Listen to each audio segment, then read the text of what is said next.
We are now ready to discuss Theorem 6.10, the conditional strong AEP. For any sequence X which is delta typical, define the conditional typical set T y given X delta sub n of the sequence X to be the set of all typical Y's such that the pair XY is jointly delta typical. If the size of the conditional typical set is at least equal to 1, that is, there exists at least one typical Y such that XY are jointly typical, then the size of the conditional typical set is lower bounded by 2 to the power n times entropy of Y given X minus nu, and upper bounded by 2 to the power n times entropy of Y given X plus nu, where nu tends to 0 as n tends to infinity and delta tends to 0. Here are some remarks. Consider dividing the size of the jointly typical set Txy by the size of the typical set Tx, which is approximately equal to 2 to the power n times the entropy of x and y divided by 2 to the power n times the entropy of x. This is equal to 2 to the power n times the entropy of xy minus entropy of x, and this is equal to 2 to the power n times entropy of y given x. In other words, the number of typical Y sequences that are jointly typical with a typical X sequences is approximately equal to 2 to the power n times the entropy of Y given X on the average. Theorem 6.10, that is the conditional strong AEP, guarantees that this is so for each typical X sequence as long as there exists at least one Y sequence that is jointly typical with that X sequence.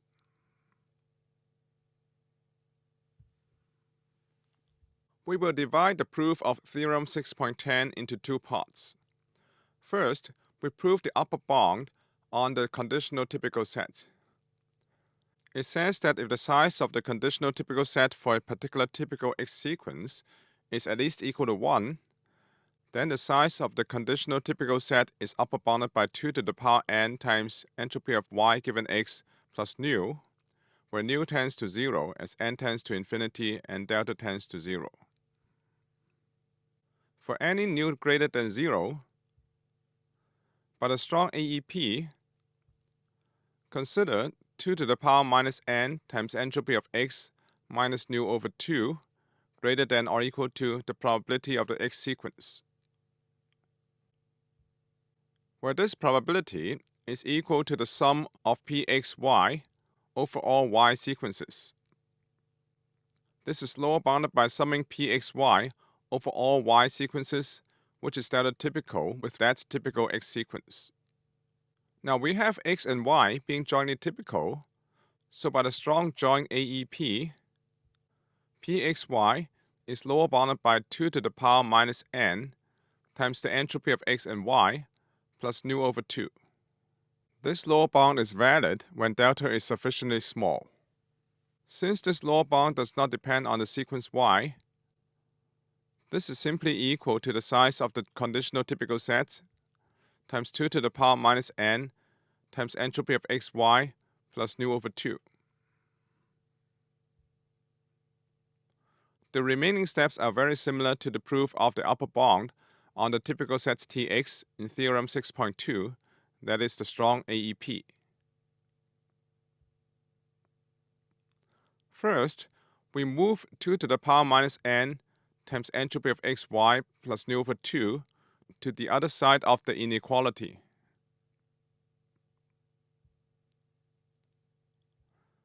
Then we get the size of the conditional typical set for that particular sequence X, upper bounded by 2 to the power minus n times the entropy of X minus nu over 2 plus n times entropy of xy plus nu over 2.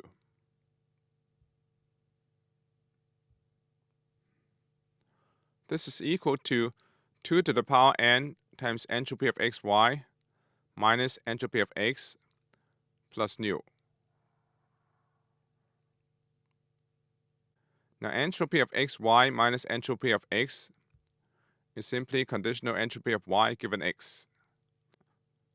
So we get the size of the conditional typical set is at most equal to 2 to the power n times entropy of y given x plus nu.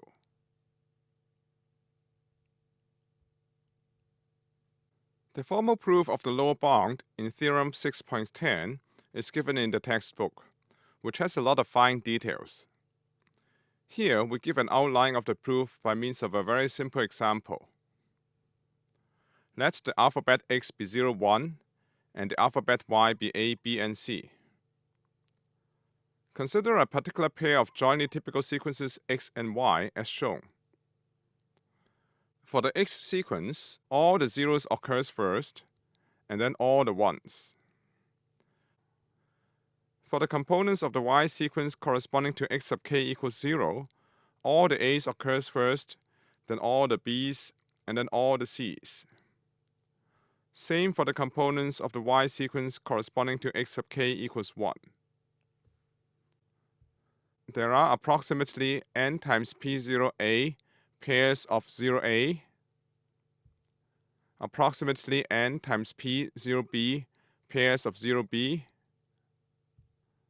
approximately n times p0c pairs of 0c, approximately n times p1a pairs of 1a, approximately n times p1b pairs of 1b's, and approximately n times p1c pairs of 1c's.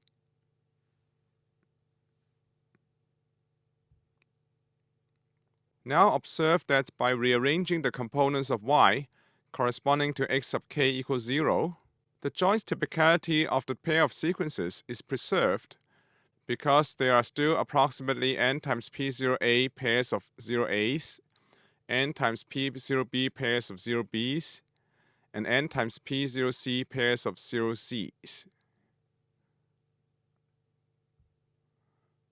Likewise, by rearranging the components of y corresponding to xk equals 1, the joint typicality of the pair of sequences is also preserved. Now the number of possible arrangements is equal to the product of two multinomial coefficients. The first one being np0, np0a, np0b, np0c. The second one being np1, np1a, np1b, and np1c. Using our approximation for the multinomial coefficient, for the first one, we get 2 to the power n times p0 multiplied by the entropy of the conditional distribution of y given x is equal to 0. For the second one, it is approximated by 2 to the power n times p1 times the entropy of the conditional distribution of y given x is equal to 1. Now the entropy of the conditional distribution of y given x is equal to 0 is simply the conditional entropy of the random variable y given the random variable x is equal to 0. Likewise, the entropy of the conditional distribution of y given x is equal to 1 is simply equal to the conditional entropy of y given x is equal to 1. And this is equal to 2 to the power n times the conditional entropy of y given x. In other words, for any particular pair of jointly typical sequences, we can generate approximately 2 to the power n times entropy of y given x pairs of jointly typical sequences. Therefore, for a typical sequence x, as long as there exists a typical sequence y which is jointly typical with that sequence x, the total number of typical y sequences jointly typical with that x sequence is at least equal to 2 to the power n times the entropy of y given x minus nu, where nu is a small quantity that goes to 0, as n tends to infinity and delta tends to 0.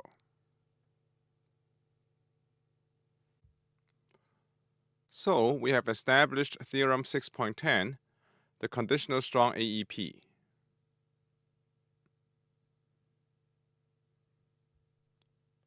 Here is an illustration of the conditional strong AEP. On the top is the delta typical set T sub x, and at the bottom is the delta typical set T sub y. For each delta typical x sequence, as long as there exists another y sequence which is delta typical with it, then there are approximately 2 to the power n times entropy of y given x such y sequences. Likewise, for a delta typical y sequence, as long as there exists one typical x sequence which is delta typical with that y sequence, then there exists approximately 2 to the power n times entropy of x given y such x sequences. The next result is a corollary of theorem 6.10. For a joint distribution pxy on alphabet x times alphabet y, let S sub x delta sub n be the set of all delta typical x sequences such that the conditional typical set Ty given x delta sub n for that particular x sequence is non-empty. In other words, the set S sub x delta sub n is the set of all delta typical x sequences such that there exists at least one y sequence which is delta typical with that x sequence. Then the size of the set S sub x delta sub n is at least 1 minus delta times 2 to the power n times entropy minus psi, where psi tends to 0 as n tends to infinity and delta tends to 0. Basically, this corollary says the following. Although the set S sub x is a subset of the typical set T sub x, the size of the typical set T sub x and the size of the set S sub x grow at the same asymptotic rate. The next proposition says that with respect to a joint distribution pxy on x alphabet times y alphabet, for any delta greater than 0, the probability that the random sequence x being in S sub x delta sub n is greater than 1 minus delta, for n sufficiently large. This proposition says that with very high probability, we can obtain an x sequence such that there exists a y sequence that is jointly typical with that x sequence. The proof of proposition 6.13 is straightforward, so it is omitted here. From these two results, we see that the set S sub x and the set T sub x have almost the same asymptotic properties. We now prove corollary 6.12. By the consistency of strong typicality, if the pair of sequences x and y are jointly delta typical, then x is delta typical with respect to the marginal px. In particular, x is in S sub x delta sub n because there exists at least one y that is jointly typical with that x. Now we write the jointly typical set Txy as the union over all x sequence in S sub x of all xy pairs such that y is jointly typical with x. Using the lower bound on the size of the jointly typical set Txy and the upper bound on the size of the conditional typical set Ty given x, we have the size of the jointly typical set Txy lower bounded by 1 minus delta times 2 to the power n times the joint entropy of x and y minus delta, and upper bounded by the size of the set S sub x delta sub n times 2 to the power n times the entropy of y given x plus nu. From the lower bound and the upper bound, we obtain the size of the set S sub x delta sub n greater than or equal to 1 minus delta times 2 to the power n times the joint entropy of x and y minus the conditional entropy of y given x minus lambda plus nu. Since the joint entropy of x and y minus entropy of y given x is equal to the entropy of x, this is equal to 1 minus delta times 2 to the power n times the entropy of x minus delta plus nu. Then the theorem is proved upon letting psi equals lambda plus nu.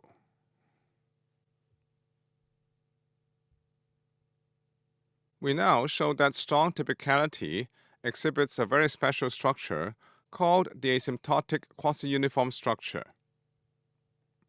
For two jointly distributed random variables x and y, consider the two-dimensional strongly joint typicality array, whose rows are labeled by the approximately 2 to the power n times entropy of x typical x sequences. The columns are labeled by the approximately 2 to the power n times entropy of y typical y sequences. For each particular typical x and a particular typical y, if the xy pair is jointly typical, then we put a dot at that entry. By the strong joint AEP, the total number of dots in the array is approximately equal to 2 to the power n times the joint entropy of x and y. If we fix a typical x sequence, by the conditional strong AEP, the total number of dots is approximately equal to 2 to the power n times the entropy of y given x. In other words, every row in a strongly joint typicality array has approximately the same number of dots. Likewise, for a fixed typical y sequence, the total number of dots is approximately equal to 2 to the power n times the entropy of x given y. Again, each column of the array has approximately the same number of dots. Now we look at a three-dimensional strongly joint typicality array. In this array, there are approximately 2 to the power n times the entropy of x typical x sequences, approximately 2 to the power n times entropy of y typical y sequences, and approximately 2 to the power n times entropy of z typical z sequences. On the plane corresponding to a typical z sequence, z0, if there is one dot on the plane, then there are approximately the same number of dots on each plane parallel to that plane. Likewise, for a fixed typical x0, y0 pair, for the cylinder corresponding to that pair, if there is one dot in the cylinder, then there are approximately the same number of dots in each cylinder in the same direction.